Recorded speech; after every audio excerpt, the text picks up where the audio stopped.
I'd been driving for almost 5 hours by the time I eased off the gravel road and turned onto the narrow tree-lined path leading to my campsite. The minute my tires crunched onto forest soil, something in my chest unclenched. Just me, the pines, the lake, and coffee brewed over fire. That's all I wanted. A quiet weekend with my boots off and no one asking me to fix another damn ventilation alarm or settle a pointless argument between two engineers acting like toddlers. Denver Tunnel project had drained the life out of me. 3 weeks of night shifts, backed-up schedules, broken systems, and people who thought urgent meant your problem. I was running on fumes, chewing Advil and rage. I needed this weekend like lungs need oxygen. This land had been my escape since I bought it nearly 2 years ago. 120 acres of untouched Wisconsin woodland, brushing up against the edge of a national forest. Raw, rough, and full of silence. It had been my father's favorite retreat when I was a kid. The broken-down old fishing cabin still stood near the lake, the same one he and I used during our summer trips. After he passed, I put some of his inheritance into this property. I plan to rebuild the cabin soon, maybe add a new home nearby eventually, but slowly. Simply, on my own terms. No neighbors, no HOAs, no bullshit, just space. So when I saw it, white and sharp and alien through the trees near the far side of the lake, I froze. It was just a glint at first, something angular, man-made, and completely out of place. My seatbelt was still clicking loose when a sick twist curled in my gut. Whatever it was, it didn't belong there. Nothing should have been built within that clearing, not unless I built it. I killed the engine and stepped out, boots crunching against the pine needles. Something felt off. The forest wasn't quiet, it was wrong. Birdsong wasn't where it should have been, pushed further out, away from the lake.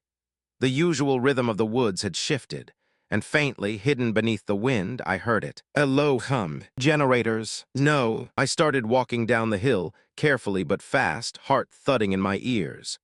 Ducking under branches, pushing past brush I'd walked through 100 times before, now feeling like a stranger in my own backyard. I knew every inch of this land, and yet.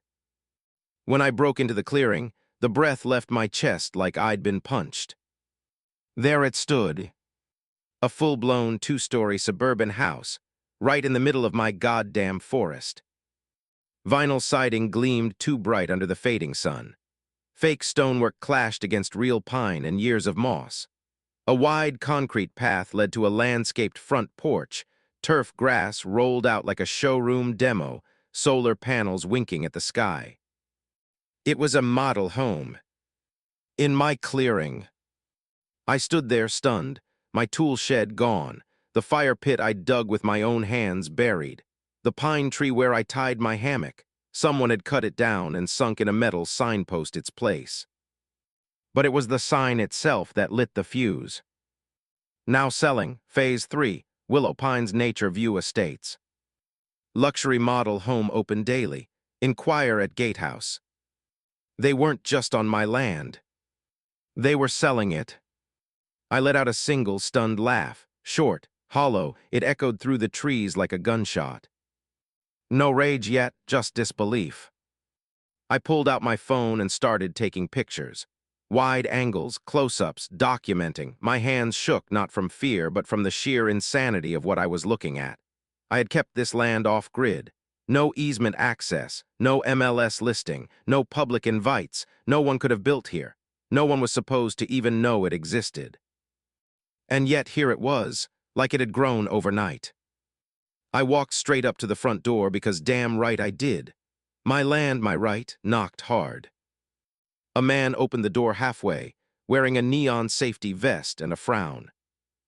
"Sir, this is a closed site," he snapped before I even said a word. "No," I replied, voice low and steady. "This is my land. What the hell are you building here?" He blinked, confused. "This is Lot 17, he said slowly. "Owned by Willow Pines HOA. You're on Phase 3 development, closed lot." "No," I said again.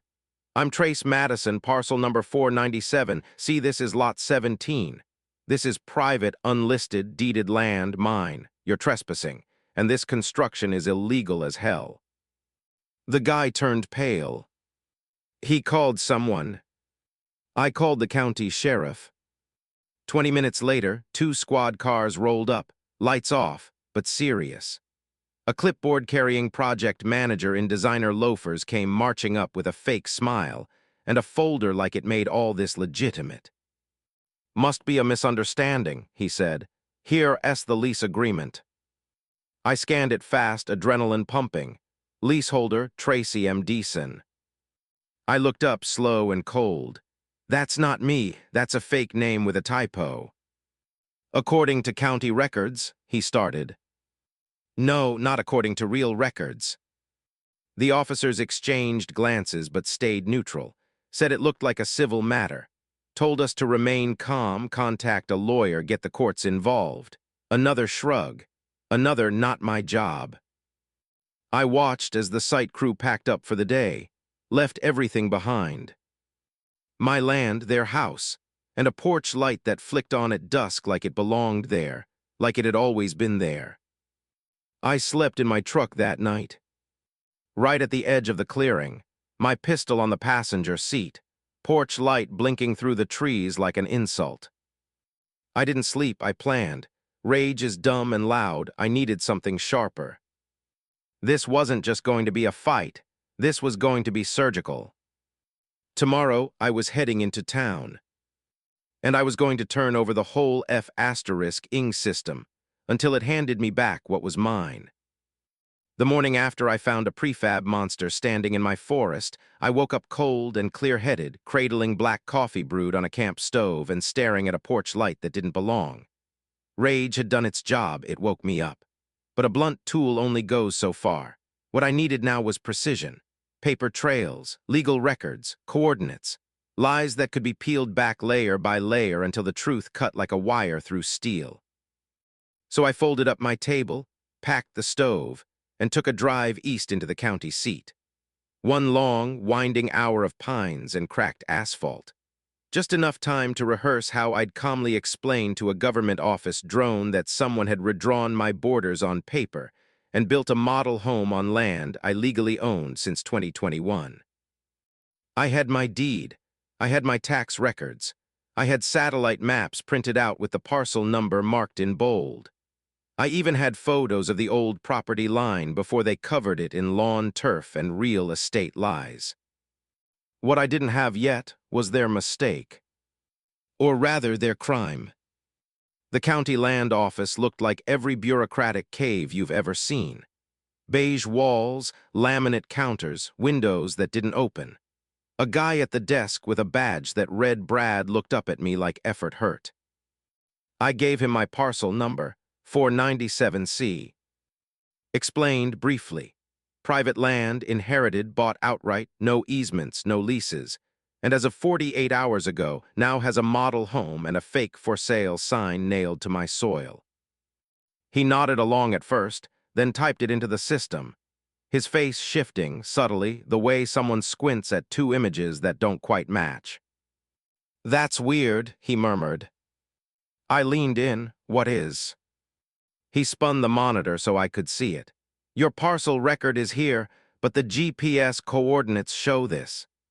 He pointed to a small square on the screen, a few hundred feet east of where my lakefront actually sat. And then I saw it.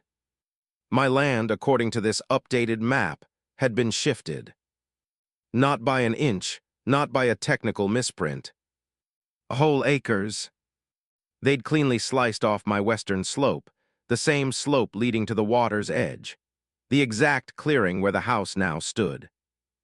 "This isn't a mapping error," I said. "This is fraud." Brad didn't argue. He just quietly called over his supervisor. She came out with the dead eyes of someone who'd seen enough small-town cover-ups to want no part of another. Her name tag said M. Kessler. I repeated everything. Parcel number, dates, inheritance transfer, proof of ownership, and now this new boundary that hacked off a key section of my land. Within 20 minutes, she handed me 2 versions of my parcel file, the original and a modified record dated only 3 months prior. There was even a change log showing who altered the file. Name D. Banstone. Credential, county-level editor clearance. Reason for update, not listed. Bandstone. It didn't hit me right then, not fully, but my brain tucked it away. I thanked them, took my neatly stamped copies, and drove straight across town to the county building department. Their offices were smaller, quieter, the kind of place that still had Xerox machines humming behind desks.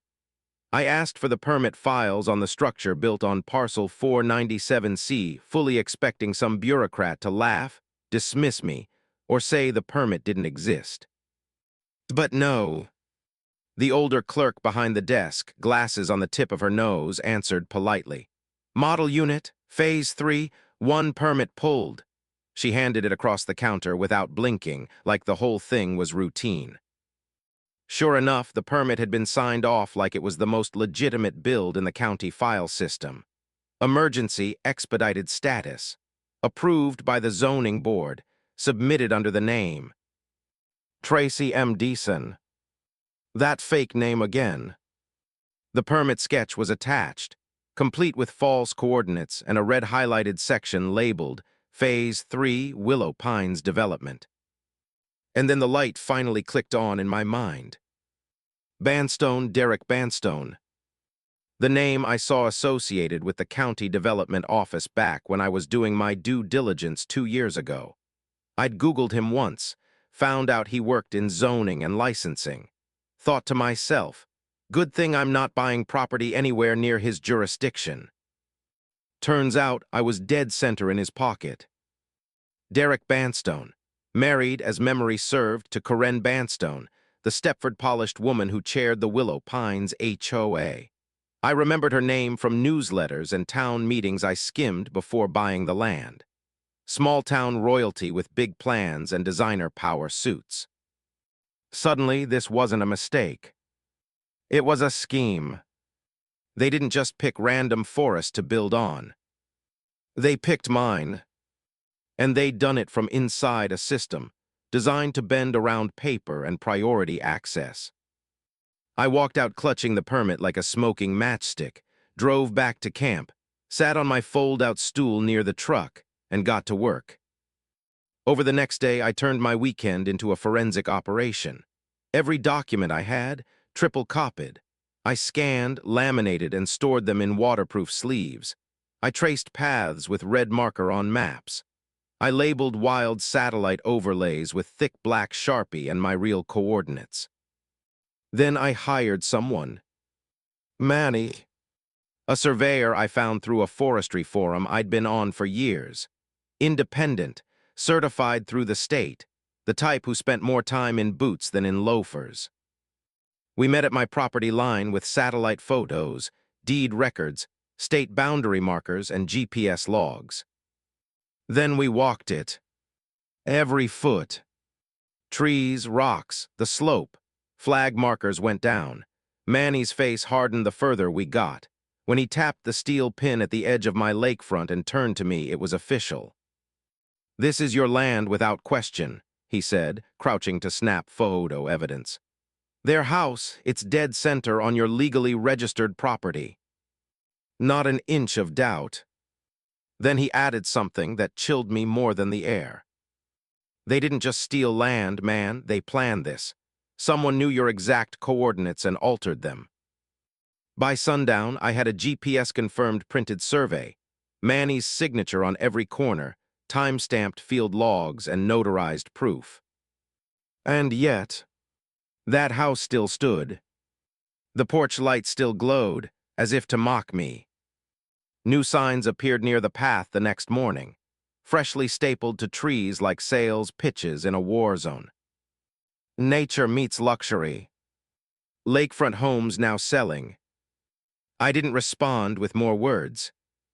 No more letters. No more polite calls. This had become war. And I was just getting started.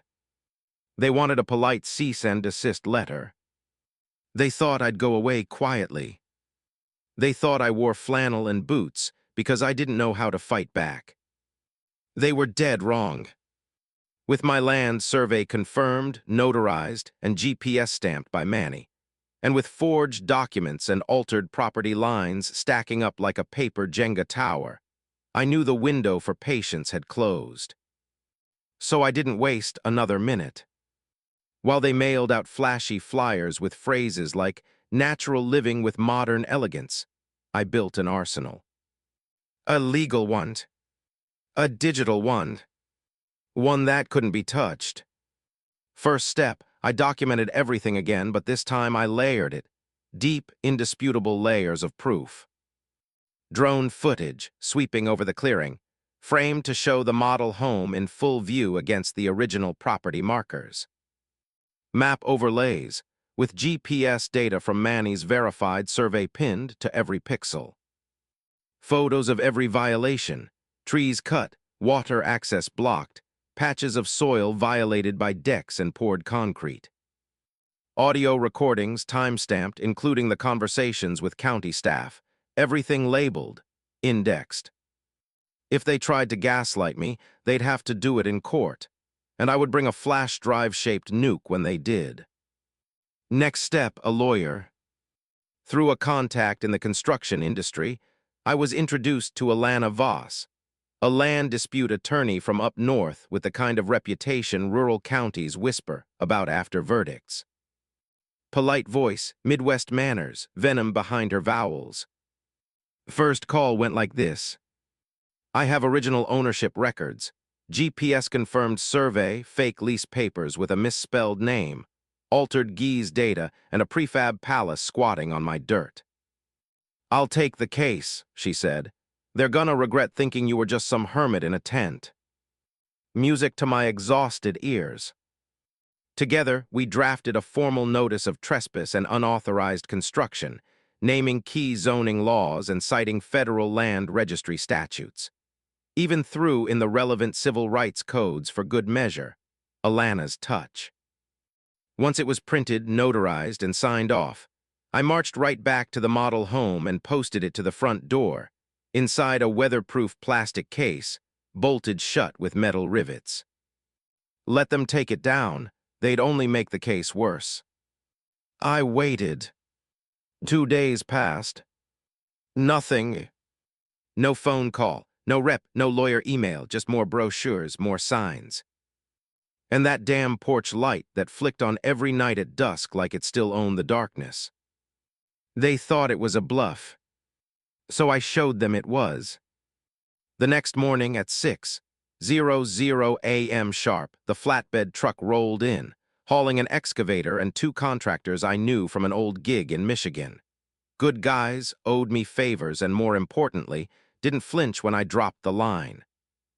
Structures illegal, fully documented, I have legal authority to remove. They read the posted notice. Alana confirmed insurance clearance. Documents were ready, filed, and real. We were greenlit. And I didn't hesitate. By 11:30 a.m., the vinyl siding started peeling off like a snakeskin. I stood there with my coffee in one hand, watching the roof detach like the lid off a can. Shingles flew, panels cracked in half. Muffled thuds of cheap factory drywall burst apart like saltines under pressure. Every window shattered like a lie. It was precision demolition. Surgical, no arson, no chainsaw vigilante moment, just reclamation, slow, brutal, and lawful. The contractors were fast, efficient. No drama, just dirt and justice. By late afternoon, the structure was nothing but scraps and steel. We loaded the debris on 2 dump trailers, hauled it out to the county landfill, and I paid the disposal fees in cash with receipts. No one could claim damage. I filed all documents with Alana, time-stamped every signature, cross-filled the drone footage showing us dismantling what they had no right to build. And then, like a final shot fired, I installed my own sign on the concrete slab. Simple, metal, black on white, letters cut so deep it sounded like a bite when I drilled them in. Private property. Unauthorized structure removed under active law. No trespassing, no exceptions. Once more I stood silent, letting the forest breathe again. The birds came back. The wind returned. The land exhaled. And for the first time since this war began, the woods felt like they loved me back. That night I pitched my tent in the same clearing, just 30 feet from the broken foundation, and where that sign gleamed in the moonlight. No porch light glowing. No generator hum. Just me, my trees, and a silence that whispered, "You're home." Next morning, before the sun had cleared the tree canopy, I was brewing coffee when a courier in a golf shirt stepped out of a dusty sedan and handed me a manila envelope like it was a pizza delivery. No small talk, just a nod, clipboard signature, then he disappeared down the road. I opened the envelope. Lawsuit. 43 pages. Official letterhead of Willow Pines HOA. Demands. Threats. Claims that I had willfully and maliciously demolished private property and caused irreparable damage to Phase 3 development plans. They were requesting $480,000 in damages, a restraining order from the property, and get this, a public apology printed in the next 3 issues of the Willow Pines newsletter, which I had just found out even existed. I stared at the papers for a minute. Then I laughed, louder than I probably should have. Long and deep, I dropped the envelope into my fire pit, watched the corners curl black, let it smolder before kicking it out and scanning the rest into my laptop to send to Alana. She was already on the phone with their lawyer before lunch. But the fire I lit wasn't just legal. Because that next day, things got weird. A drone, not mine, buzzed overhead, dipped low, circled suspiciously like it was looking for something. First time I waved it away. Second time I saw the GoPro hanging under its belly. Third time I tracked it. Followed it through the woods, past a back trail.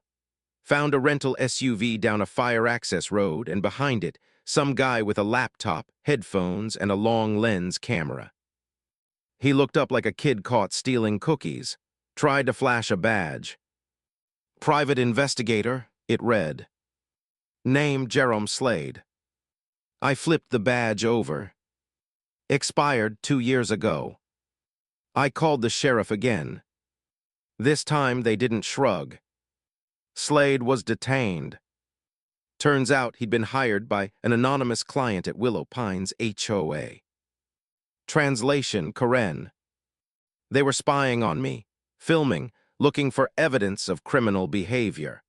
One clip showed me carrying an empty gas can, probably looking to spin it into a hazardous waste dump. It was getting desperate. The game had changed. And I knew what to do. After the fake lawsuit and the pie caught spying on me from behind a bush, you'd think the HOA would back off. They didn't. They doubled down, which suited me just fine. Because I wasn't just swinging anymore, I was drawing blood. Alana worked the legal angles like she was born for it. While she prepped a countersuit, I kept feeding her ammunition, one documented lie at a time. But Willow Pines wasn't going to wait for court. They took the fight online. First came the Facebook group posts, anonymous accounts claiming I had threatened contractors with a weapon, that I was hostile, unhinged, militant. Fake photos surfaced. One showed me carrying a chainsaw with some dramatic caption about intimidation tactics. I recognized it instantly. It was lifted from an old blog post I wrote 3 years ago about framing a timber wall.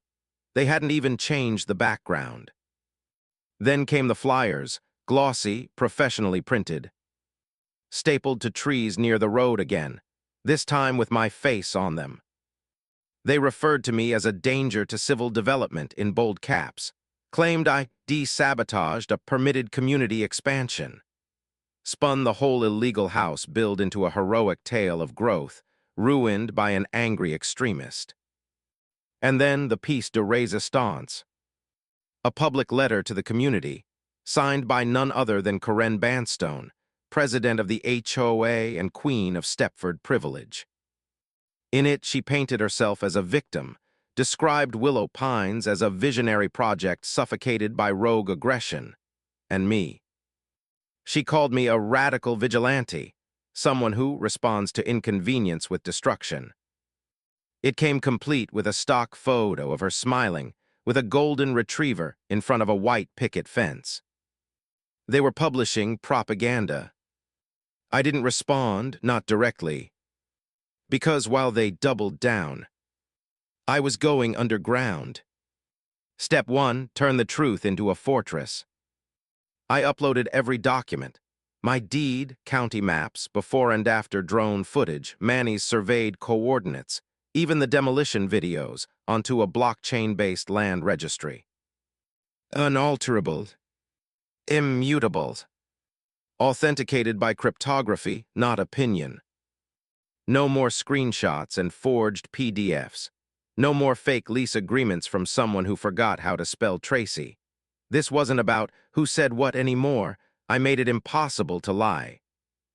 I even gave it a name. Open Land Proof Ledger.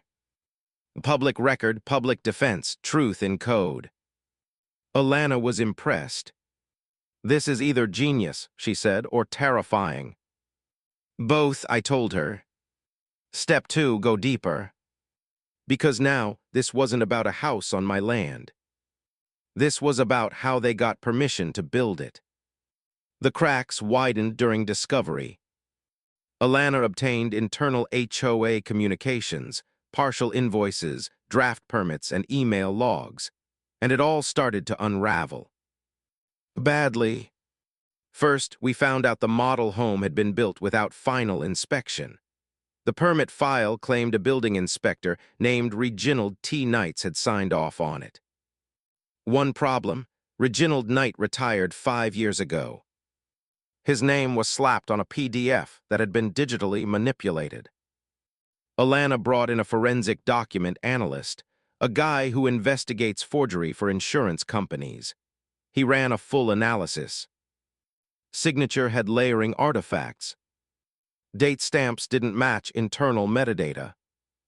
The file's creation date came 3 weeks after the signature date listed on the document.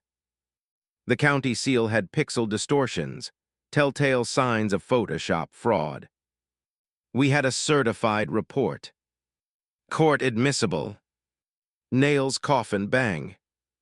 Second crack, the build couldn't happen legally even if the land were theirs. Why? Because the entire Phase 3 expansion blueprint overlapped with at least 2 other parcels that the HOA didn't own, and one of them was on a designated conservation easement. That's right. They weren't just trespassing on me. They were violating state-protected land. Manny went back out with another crew and confirmed it with GPS. The whole plan was built on a lie so wide, it spanned 4 property lines. And we weren't done.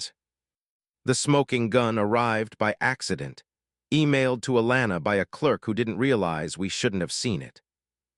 It was a scanned letter from the county licensing department, authorizing land use clearance for Phase 3 Willow Pines. Signed by D. Banstone, Derek Banstone, the husband of Corinne Banstone, same man who edited my Gee's parcel file. We cross-checked his signature against previous files. Guess what? It too had been backdated and doctored. Most damning, the official county database showed no record of that clearance being issued the day the letter claimed it was.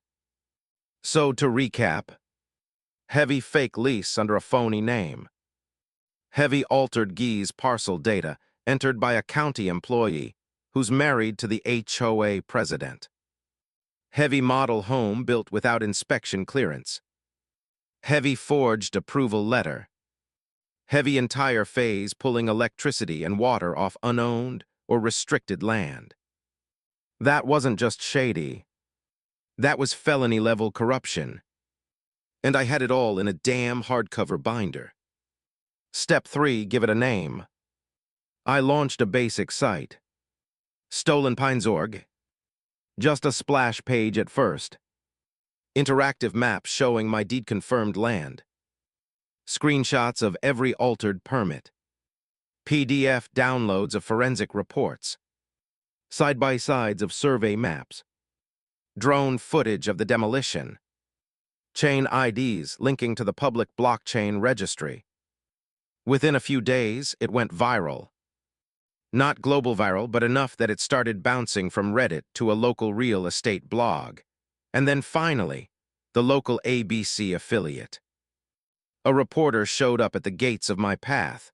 I declined the interview politely. Didn't need to talk. The documents were louder anyway. Meanwhile, Willow Pines went quiet. No more public letters. The flyers stopped. The HOA newsletter missed its next issue. And then the kicker. We got a tip. A junior county planner anonymously whispered through a burner email. Check the inspection logs. They've been faking those too. The permits on record don't line up with the physical inspector schedules. We did. He was right. I pulled the finalized inspection report for the model home, pulled the inspector ID, searched it. Turns out the inspector assigned to that site was on maternity leave at the time. Cross-checked vehicle logs. No one ever visited. There was never a final inspection. The cement had been poured, the frame raised, and the keys handed out. All without ever being certified as safe or legal. And just like that, this wasn't a story about revenge. This was a story about systemic rot. A suburban empire built on forged emails and photoshopped seals. And in my hands, I didn't just have the truth anymore. I had a grenade made of proof, and every lie they'd told wrapped around the pin. I just had to pull it. Courtrooms always smell the same: old carpet, overworked air conditioning, and a faint hint of furniture polish trying to cover decades of bad decisions. There's a stiffness to it, like the entire place is braced for denial. I walked in that morning wearing the only white shirt I owned that didn't smell like firewood. Sat tall at the plaintiff's table beside Alana Voss, my lawyer, an ice-cold force of calm in a storm made of filings and forged documents. Across from us, Corinne Banstone. Picture perfect. Designer blazer, $1,000 shoes, a smile tight enough to betray fractures just beneath the surface. Her lawyer looked like an expensive bottle of tanning oil had come to life and billed by the syllable. Derek Banstone, her husband and the former zoning official who'd forged my parcel records. He wasn't there. Placed on administrative leave, pending investigation. Translation: he was being shielded until this blew up in court. It was about to. The judge entered, gray beard, wireframe glasses, eyes like stone under the gavel. The kind of man who looked like D once successfully argued with a thunderstorm. The first 2 hours were the usual volley of motions and objections. Corinne's lawyer, Hunter F. DeLington III, yes, really, tried to get the demolition declared criminal tampering. Alana calmly introduced. The original deed. The GPS-confirmed survey. The forensic analysis of the forged documents. And the blockchain time-stamped land registry. He scoffed at the mention of blockchain, said it wasn't reliable. So Alana, without missing a beat, projected the transaction hash on the courtroom screen, QR code and all. Your Honor, she said plainly, you may verify property ownership in real time right now if you wish. He didn't scan it, but the jury saw it. And they understood. Then came the bloodbath. We projected the fake survey permit and the dead inspector's signature. The PDF metadata showing backdating and Photoshop edits. The altered GPS coordinates in the parcel logs submitted under Derek Banstone's login credentials, and the exact date they were changed. Next came the drone footage. Time-stamped. audio labeled, showing the model home rising like a tumor in my lakefront clearing, showing the demolition, 2, clean, justified, and documented under formal notice. Alana ended with my statement. I didn't destroy private property. I removed an illegal structure built upon my land, without consent, with permits falsified by people who thought I lived too far in the woods to fight back. Silence followed, the kind of silence that's too heavy for breathing. Even Karen stopped smiling. The judge recessed for lunch. The court emptied. Whispers followed us into the hallway. When we returned, his ruling came like thunder. Heavy all HOA claims dismissed, with prejudice. Heavy counterclaim upheld. Heavy judgment awarded, $1,250,000. Land violation. Illegal costs. Punitive sanctions. Heavy Willow Pines HOA barred from any further development on Phase 3 land for a minimum of 2 years, pending full state and federal review. And then the cherry on top. Karen stood up and tried to argue. That was, as they say, a catastrophic mistake. She accused the court of bias, raised her voice, interrupted the judge. He didn't even blink. You are now in contempt, he said, voice like winter. Further, the court recognizes perjury, document fraud, and potential obstruction charges. 2 deputies walked calmly forward. Click. The sound of handcuffs echoed like a standing ovation. Karen's composure shattered on impact. Her face, stuck between disbelief and fury as they escorted her out in pearls and Prada, would replay in my memory longer than any courtroom cheers. Justice doesn't always wear fireworks, but sometimes it wears steel. 3 days later, Derek Banstone was formally charged. 6 felony counts: forgery, document tampering, abuse of public office, interference with land registry, unlawful zoning clearance, criminal conspiracy. The county stopped returning my calls after that. Didn't need them to. By that point, I had everything I needed. Not just proof, not just money, not just my land back. I had made sure the whole damn world knew the truth. After the trial, I didn't throw a party. Didn't tweet a photo. Didn't rub it in. I packed away the legal folders, took a walk through my woods, the ones I'd earned the right to protect, and started over. I spent a week cleaning up where the model house used to be. Even though technically I didn't have to. Nobody asked, nobody paid me. But I needed to feel the land again. Dirt in my palm. Sun through the canopy. Roots under my boots instead of concrete.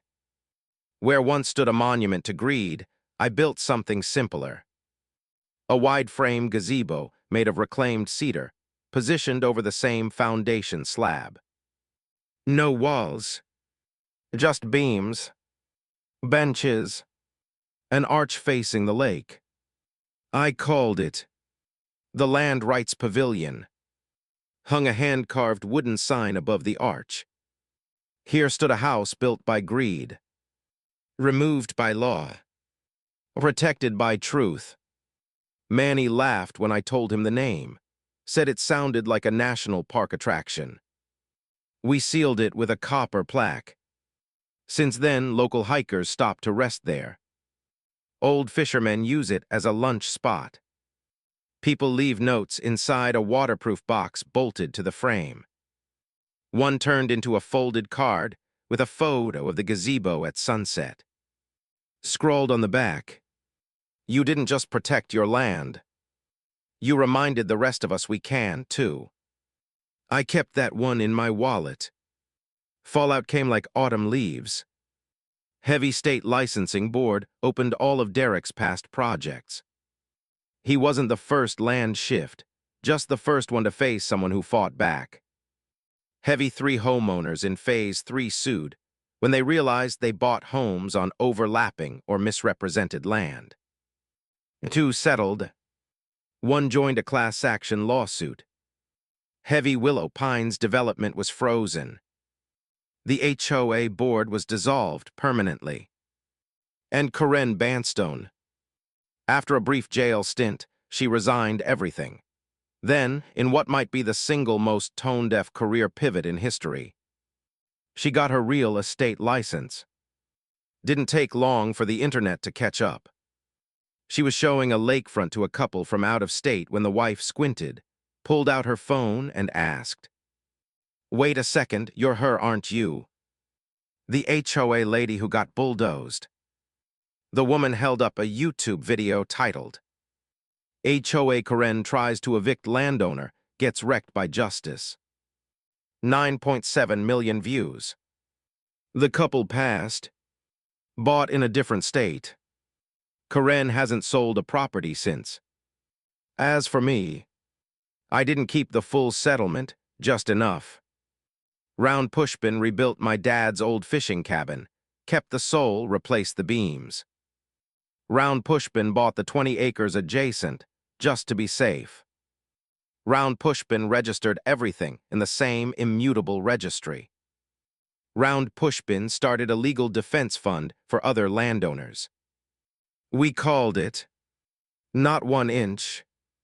Every few weeks, I get emails from across the country.